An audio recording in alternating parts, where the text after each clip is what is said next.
अस्सलाम वालेकुम किड्स। ये soil and water conservation engineering का जो है ये पहला लेक्चर है।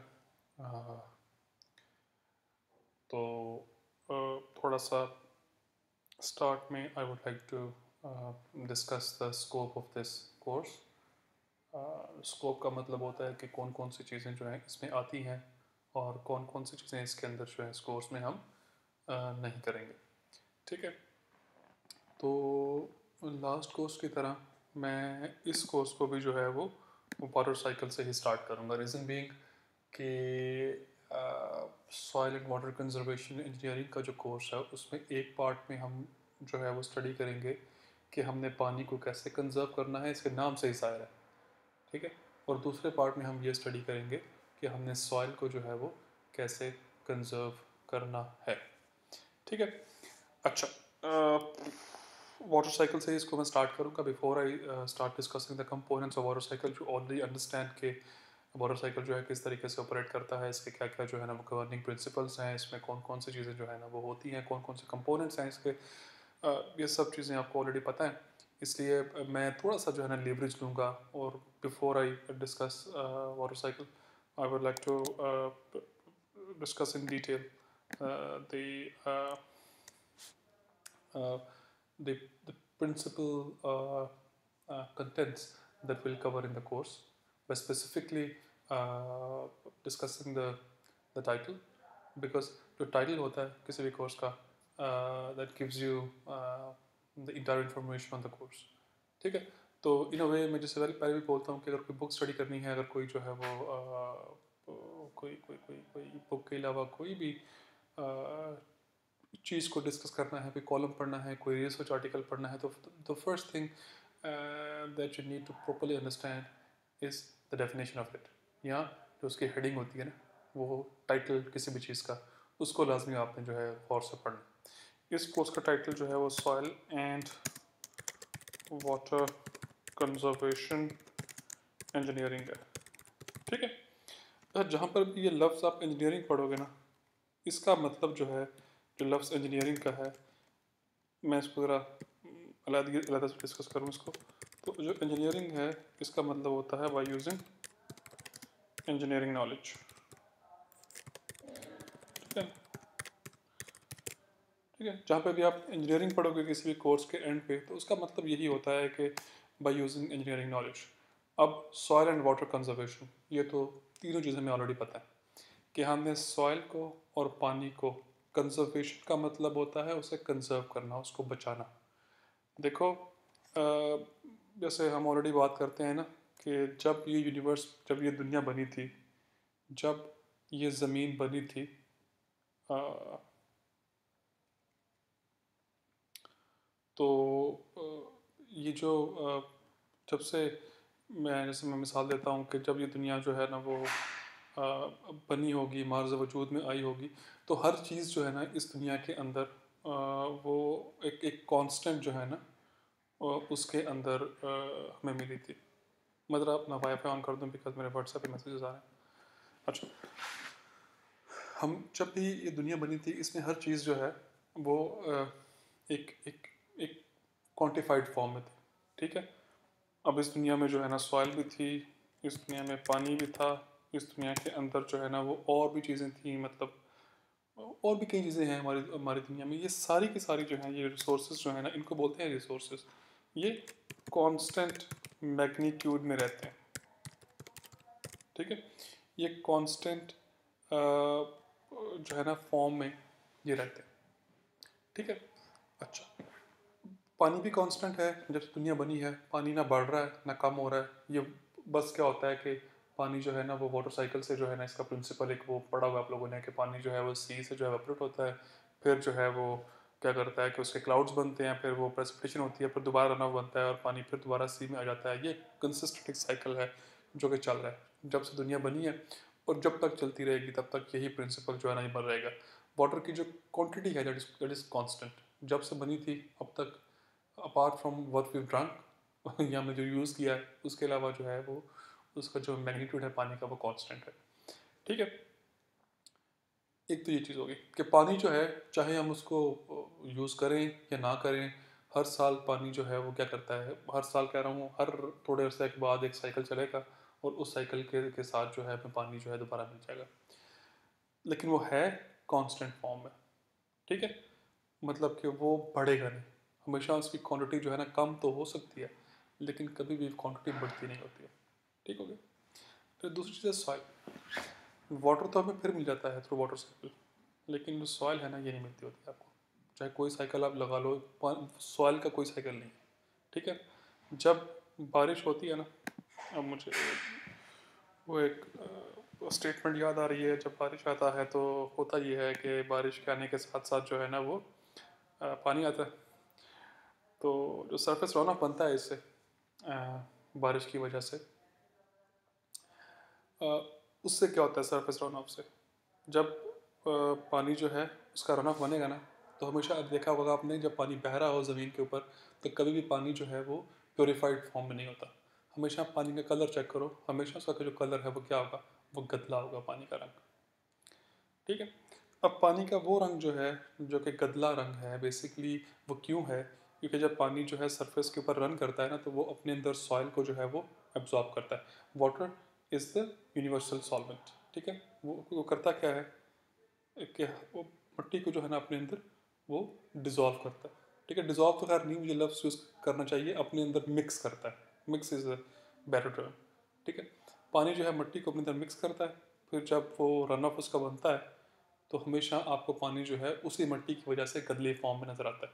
कभी कैनाल का वाटर देख लो, कभी वाटर कोर्स का पानी देख लो, किसी खाले के अंदर पानी को देख लो, नहर के अंदर पानी को देख लो, अगर जहाँ मर्जी पानी खड़ा हो, हमेशा जो है ना वो क्या होगा, चल रहा हो, सॉरी, वो हमेशा किस फॉर्म में होगा, वो गदली जो है वो फॉर्म में होगा। ठीक है, तो इस वजह से मिट्टी जो है पानी के रन ऑफ के साथ ही एक चीज़ और बनती होती है, और वो क्या है, वो है मिट्टी। ठीक है, यानी कि एक चीज़ पानी के साथ साथ और आएगी, और वो क्या है, मिट्टी। अब मिट्टी भी साथ साथ चलते चलते पानी के साथ जो है अल्टीमेटली वो भी सी के अंदर जाती है।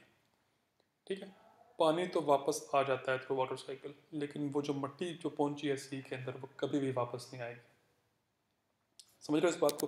अब मैं इस वाले इंपॉर्टेंट पॉइंट को जो है यहाँ पे लिख रहा हूँ।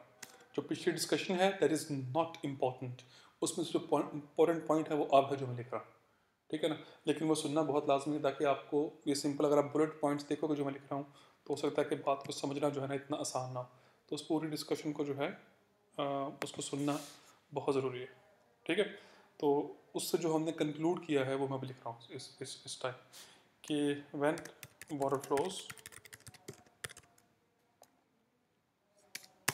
when water flows over the surface of the earth, when water flows over the surface of the earth, it mixes soil particles, या mixes भी ठीक नहीं होता तो carries soil particle along with it. The water is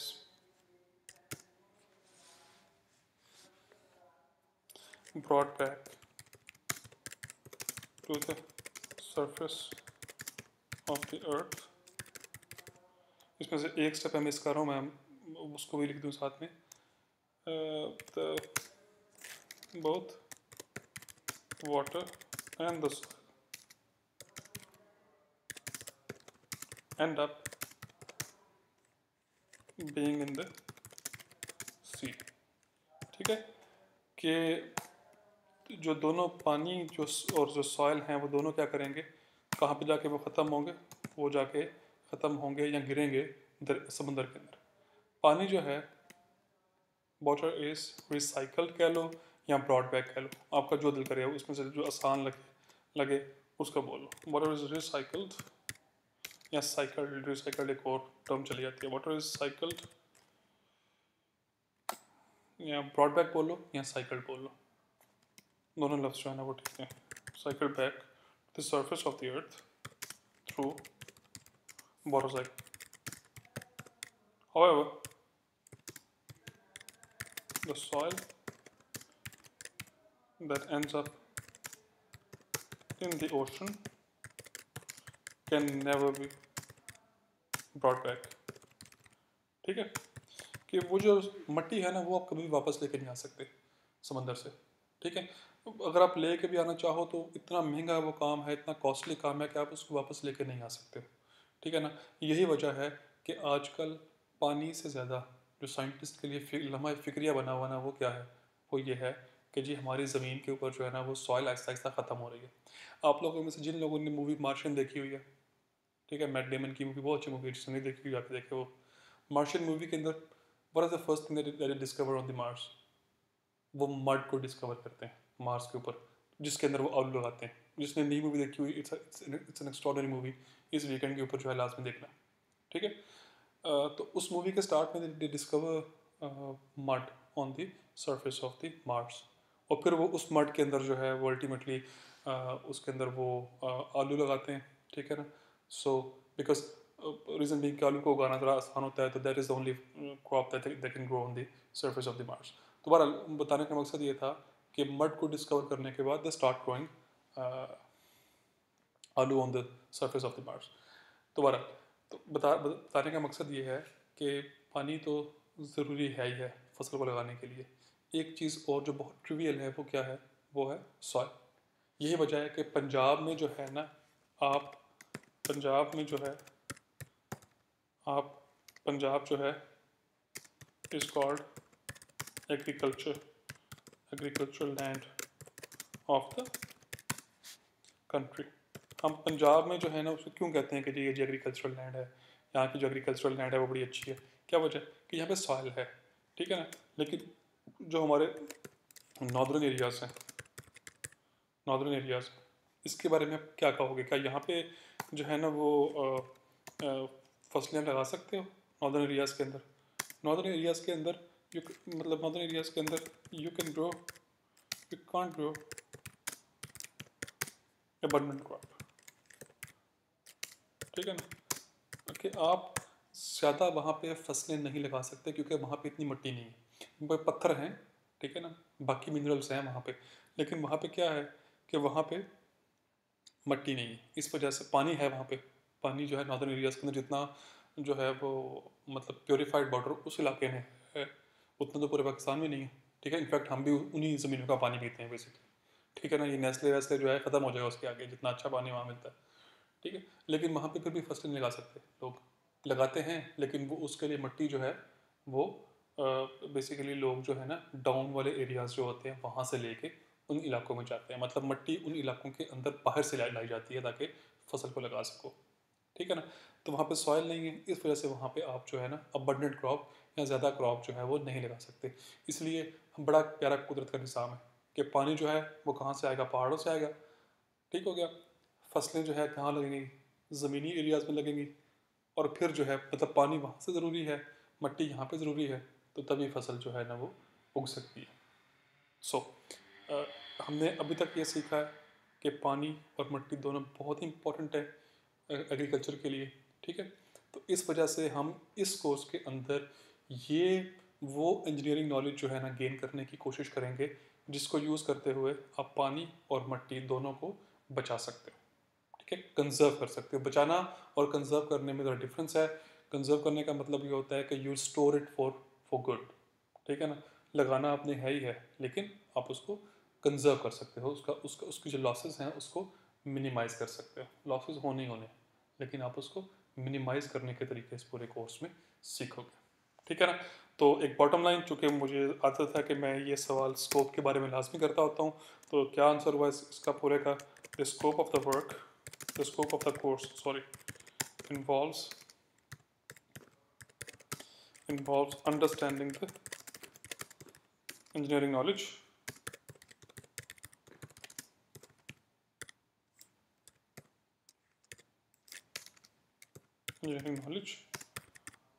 required to conserve the water and soil।